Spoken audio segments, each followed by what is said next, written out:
صلی اللہ علی محمد۔ حضرت عمر فاروق رضی اللہ تعالیٰ عنہ کے ایک غلام تھے، وہ پانی لینے کنویں پہ گئے۔ ادھر سے انصار میں سے، چونکہ حضرت عمر کے غلام مہاجر تھے، انصار میں سے ایک شخص پانی لینے پہلے سے آیا ہوا تھا۔ پانی بھرنے میں کوئی اختلاف ہو گیا، جھگڑا ہو گیا، مار کٹائی تک نوبت آ گئی۔ حضرت عمر کے غلام نے کچھ چیز مار دی، اس شخص کو زخمی ہو گیا۔ اس نے پکارا، عبداللہ بن ابی سلول نے سمجھا کہ موقع اچھا ہے، دوڑا ہوا آیا اور آ کر اس نے کہا، انصارے مدینہ بھاگ کے آؤ، جلدی آؤ، اور بڑے غلط جملے استعمال کیے۔ کہنے لگا، اگر ان لوگوں کو تم اپنا بچا کچا کھانے کو نہ دیتے مہاجروں کو، تو آج یہ تمہارے سر پہ نہ بیٹھتے۔ معاذ اللہ، ایسی باتوں پہ کہا کریں، بولے یہ روز مرہ کی گفتگو میں عادت بنائیں، کوئی ایسی بات کرنی ہو تو معاذ اللہ استغفر اللہ کہہ کے کرنی چاہیے۔ اس نے کہا کہ معاذ اللہ، اب ان کو بچا کچا نہ دیں تو یہ ہمارے سر پہ نہ بیٹھتے۔ شور کیا اس نے۔ ہمارے ہاں بھی سیانے بندے پنچایت کے لوگ، وہ کہتے ہیں تو اس برادری کے بچے سے ہی مار کھا ہے، پتہ ہی نہیں چلا، جا اسے مار کے آ، سر پھاڑا، یہ کار پھوڑ دے اس کا سر، اور دیکھ میں دیکھ لوں گا بعد میں جو ہوگا۔ یہ عقل مند لوگوں کے مشورے نہیں، یہ جاہل لوگوں کے مشورے۔ ناراض نہ ہونا، پر یہ نبی پاک صلی اللہ علیہ وسلم نے فرمایا ہے، حضور کا فرمان ہے۔ یہ کن لوگوں کا کام ہے؟ بول کے بتائیں، بول کے۔ پڑھے لکھے سیانے بندے اس طرح کے مشورے یہ بالکل نہیں دیتے، جاہلوں کا کام۔ پکارا، مہاجر سارے اکٹھے ہو گئے، انصار سارے آ گئے، اور جب انصار آئے تو مہاجرین کو بھی پکارا، مہاجر بھی آ گئے۔ اب وہ گتھم گتھا ہونے لگے تو کسی نے جا کے محبوب پاک کے کان میں کہا، یا رسول اللہ، وہاں تو مہاجر انصار لڑنے لگے، وہ پرانی لڑائیاں پھر سے جاگ گئی ہیں۔ نبی پاک تشریف لائے، حضور نے وہاں لفظ بیان کیے، فرمایا یہ تم نے کیا جاہلوں جیسا کام شروع کیا ہوا ہے؟ یہ کون سا کام ہے؟ اللہ کرے ہم سب اس کام سے باز آ جائے، آمین تو کہنا۔ اور تو اس برادری دے منڈے کوئی مار کھائیں؟ برادری کیا ہوتی ہے؟ برادری تو تعارف کے لیے، اونچ نیچ کہاں سے آ گئی؟ کہا میرے رسول پاک علیہ الصلوۃ والسلام نے، فرمایا تم جاہلوں جیسے کام کر رہے ہو۔ صلح کرائی، بات رفع دفع کرائی، لوگ چلے گئے، معاملہ ٹھنڈا ہو گیا۔ لیکن عبداللہ بن سلول نے کہا کہ میں یہ موقع خالی نہیں جانے دوں گا۔ پھر گیا وہ اور جا کے انصار مدینہ سے کہنے لگا، ایک دفعہ جا لینے دو مدینے، تم نے میری بات نہیں نہ سنی، جو وہاں بڑے سردار بیٹھے ہیں ان سے بات کروں گا، اور معاذ اللہ ثم معاذ اللہ ہم ان بے عزت لوگوں کو مدینے سے نکال دیں گے، وہاں صرف عزت والے رہیں گے۔ یہ غلط جملے اس نے ادا کیے جس کو قرآن پاک نے سورہ منافقون میں بیان فرمایا ہے۔ اس نے یہ بات کی۔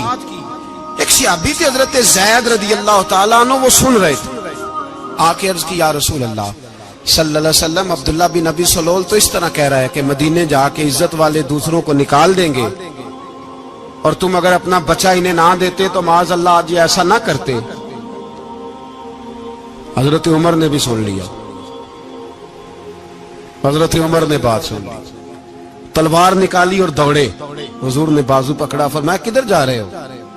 کہا یا رسول اللہ، اگر آج سزا نہ دی تو کل اور بات بھی کرے گا، اور اگر آج ایک قتل ہو گیا تو باقی سیانے بن جائیں گے۔ یا رسول اللہ مجھے چھوڑے، میں ماروں گا۔ حضور نے فرمایا عمر چپ کر، وہ جھوٹ موٹ کا کلمہ پڑھتا ہے، لوگ کہیں گے کہ محمد ابن عبداللہ نے اپنے ساتھی مارنے شروع کر دیے، چپ کر، حوصلہ کر، صبر کر، دلیری کر۔ حضرت عمر کہتے ہیں میری حضور کے کہنے پر میں ٹھہر تو گیا، پر وہ میرے اندر جو آگ لگی ہوئی تھی ٹھنڈی نہیں ہو رہی۔ کہتے ہیں میں چپ تو کر گیا۔